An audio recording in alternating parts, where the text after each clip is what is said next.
Assalamualaikum warahmatullahi wabarakatuh. Yang terhormat Ujung Pengampu Bapak Mektikoro, saya Riki Kurnia Putra akan mempresentasikan ujian tengah semester studi kelaikan bisnis, yaitu mengenai materi aspek lingkungan. Analisis lingkungan bisnis sangat penting untuk memastikan keberhasilan suatu usaha, karena lingkungan dapat menjadi peluang maupun ancaman. Lingkungan mempengaruhi perkembangan bisnis, baik dari sisi sosial, ekonomi, maupun ekologi.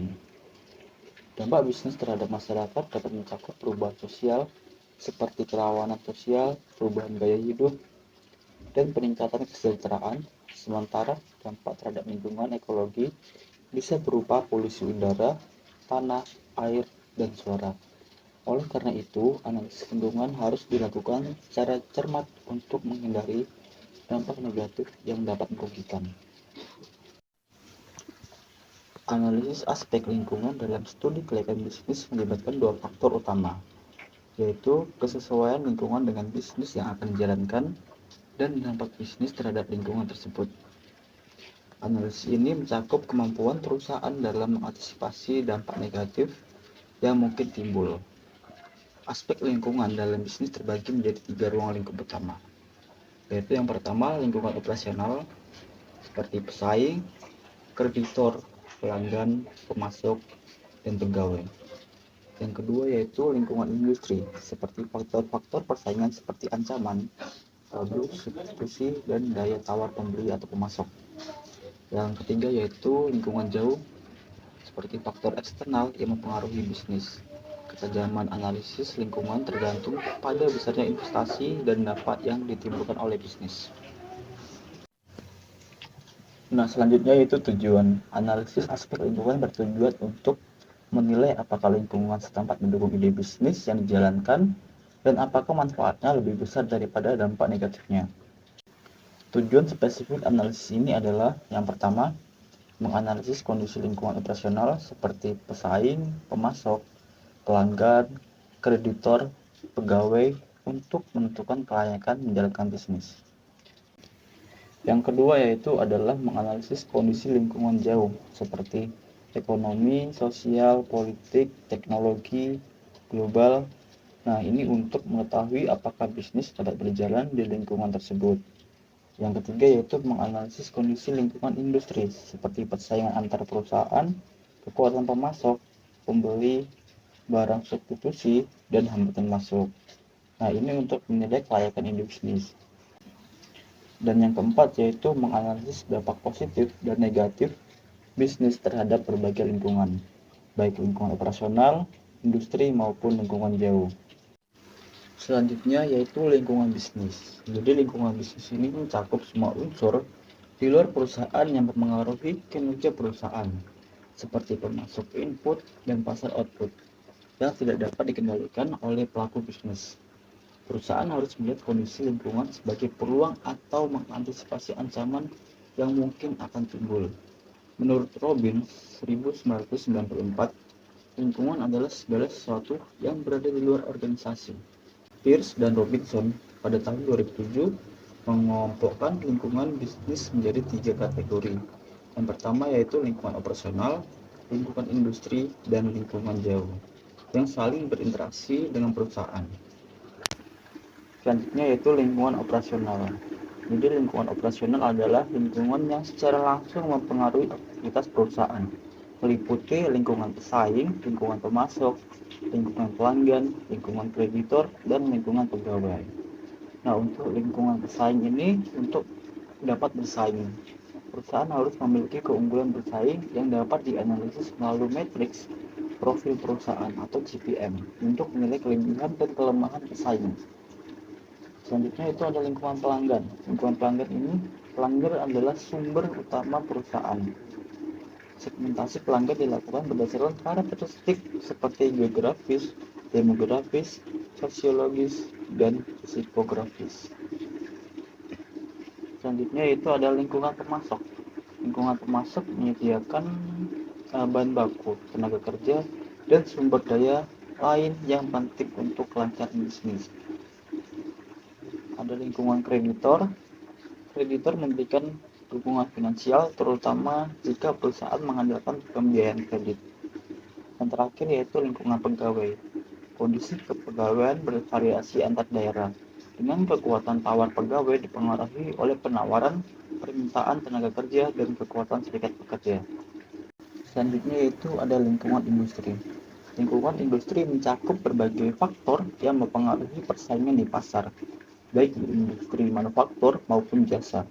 Menurut Porter 1985, ada 5 kekuatan yang menentukan tingkat persaingan dalam industri, yaitu ancaman pendatang baru, ancaman produk substitusi, daya tawar pembeli, daya tawar pemasok, dan intensitas persaingan antar pesaing. Pendatang baru dapat mempengaruhi persaingan tergantung pada hambatan masuk seperti skala ekonomi, diferensiasi produk, dan akses distribusi. Pemasok memiliki kekuatan jika mereka menguasai pasar atau menyediakan produk yang unik. Sementara pembeli memiliki kekuatan tawar jika mereka membeli dalam jumlah yang besar atau produk tidak terdiferensiasi. Ancaman produk substitusi muncul jika konsumen mudah beralih ke produk lain dengan harga murah atau kualitas lebih baik. Selanjutnya yaitu lingkungan jauh. Lingkungan jauh mencakup berbagai faktor eksternal yang mempengaruhi operasional perusahaan, seperti ekonomi, sosial, politik, teknologi, ekologi, dan global. Faktor ekonomi seperti inflasi dan suku bunga mempengaruhi pendapatan masyarakat dan dapat memberikan dampak positif maupun negatif pada sektor tertentu, seperti pembangunan jembatan Suramadu yang mempengaruhi jasa penyeberangan. Faktor sosial dan budaya berperan dalam menentukan kesesuaian bisnis dengan norma setempat, yang dapat menimbulkan konflik jika tidak diperhatikan. Selanjutnya itu sumber data. Nah, sumber data untuk melakukan analisis pada aspek lingkungan dalam studi kelayakan bisnis berasal dari data primer maupun data sekunder. Data primer dan data sekunder yang dibutuhkan untuk analisis lingkungan operasional dalam studi kelayakan bisnis adalah data tentang pesaing, pemasok, pelanggan, kreditor, dan pegawai. Data primer dan sekunder yang dibutuhkan untuk analisis lingkungan industri dalam studi kelayakan bisnis adalah data tentang kondisi persaingan antar perusahaan, kekuatan pemasok, kekuatan pembeli, barang substitusi, dan hambatan masuk. Data primer dan sekunder yang dibutuhkan untuk menganalisis lingkungan jauh dalam studi kelayakan bisnis adalah data tentang lingkungan ekonomi, lingkungan sosial, kondisi politik, kondisi ekologi, kondisi teknologi, dan kondisi lingkungan global.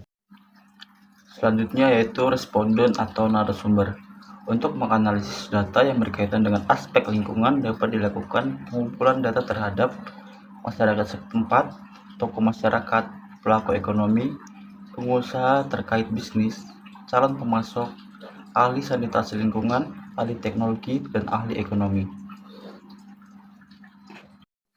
Selanjutnya yaitu metode pengumpulan data. Metode pengumpulan data untuk menggali informasi terkait aspek lingkungan meliputi 3 pendekatan utama, yaitu studi dokumentasi, survei, dan juga studi observasi. Selanjutnya itu ada analisis data. Analisis data itu ada 2, yaitu analisis kualitatif dan juga kuantitatif. Untuk analisis kualitatif ini kita melakukan observasi langsung di lapangan. Dan untuk analisa kuantitatif yaitu dibagi menjadi 6, analisis matriks profil persaingan atau competitive profile matrix CPM. Yang kedua yaitu analisis SWOT. 3 yaitu analisis kesesuaian lingkungan bisnis. Yang keempat yaitu analisis perbandingan dampak positif dan dampak negatif ide bisnis terhadap lingkungan. Dan yang kelima yaitu analisis biaya dan manfaat sosial. Kesimpulan mengenai aspek lingkungan dilakukan dengan cara menganalisis sejauh mana kesesuaian kondisi lingkungan dengan ide bisnis yang diajukan, serta membandingkan dampak positif dan dampak negatif yang mungkin timbul dari bisnis tersebut terhadap lingkungan. Sebuah ide bisnis dapat dianggap layak dari segi lingkungan apabila kondisi lingkungan yang ada minimal sesuai dengan kebutuhan operasional bisnis, dan dampak positif yang dihasilkan lebih dominan dibandingkan dampak negatifnya, sehingga mendukung keberlanjutan lingkungan di masa depan.